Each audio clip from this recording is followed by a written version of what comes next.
You're watching Shalom World News. I'm Rory McLennan coming to you from Glasgow, Scotland. Here are the latest headlines from around the world. Catholic bishops in the United States have demanded that the House of Representatives Committee on Appropriations do not do away with the bipartisan provisions that prevent taxpayer funding of abortions.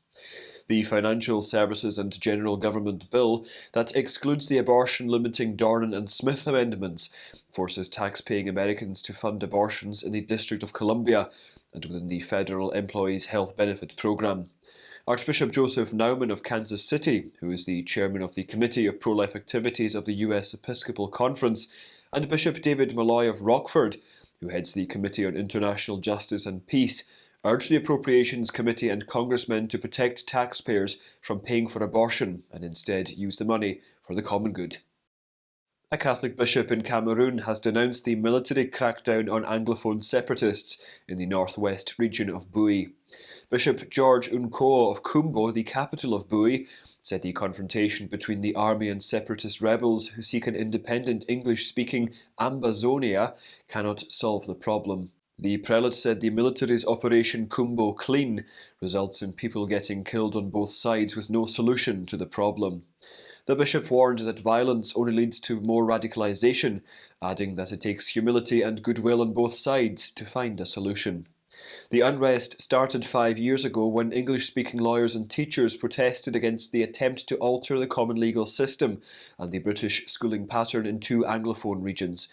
The violent crackdown by the government triggered a separatist movement.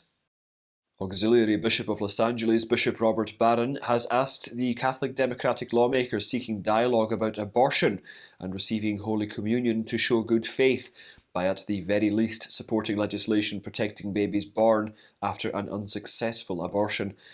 In an article published in the New York Post on June the 28th, the bishop said that in spite of his family's long democratic background, he struggles with the position taken by the party with respect to abortion.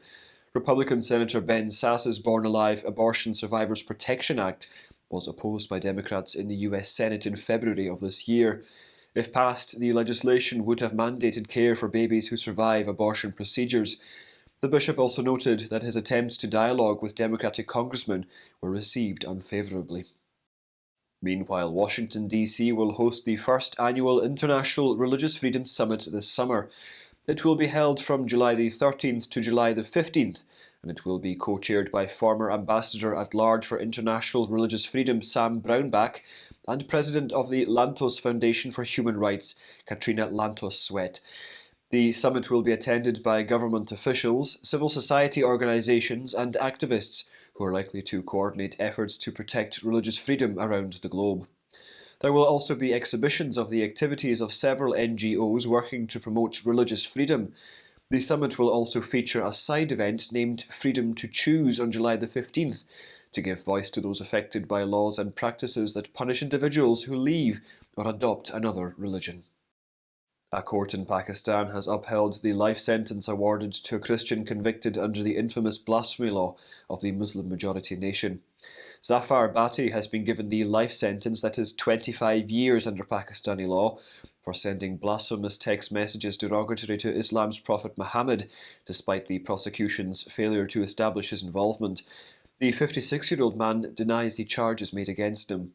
His attorney Tahir Bashir said that Bhatti's mobile phone was used by someone else to send the messages in order to trap him. Earlier in June, the Lahore High Court in Pakistan had overturned the death sentence given to a Christian couple convicted under the law. Last year, the acquittal of another Pakistani Christian named Asia Bibi, who was given the death sentence for blasphemy, had caught the attention of many across the world.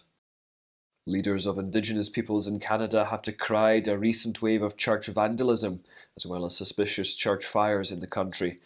4 Catholic churches on Indigenous territories in British Columbia were destroyed by fire between June the 21st and June the 26th. The most recent was in Alberta, where a fire at the Siksika Nation Catholic Church was extinguished in the early hours of June the 28th. The Royal Canadian Mounted Police are investigating the fires, but local residents suspect arson. The fires come after 2 other Catholic churches on Indigenous territories were destroyed the week before. In a statement, the Penticton Indian Band said they are angered by the targeting of churches as these places of worship provided service to members who sought comfort and solace. On the occasion of Pope Emeritus Benedict XVI's 70th anniversary of his priestly ordination, Pope Francis has thanked the former pontiff for his continued service. The Holy Father referred to the Pope Emeritus as the contemplative of the Vatican, who prays for the Church and the Diocese of Rome. While addressing pilgrims gathered on St. Peter's Square from the window of the Apostolic Palace on the solemnity of Saints Peter and Paul, the Pope congratulated his predecessor on his 70th sacerdotal anniversary.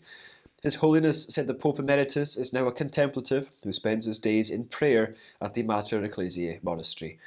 The Pope also thanked Benedict XVI for his credible witness and his gaze that is constantly directed towards the horizon of God. And those are your latest headlines. Do join us again tomorrow. In the meantime, you can visit swnews.org for more updates. Shalom.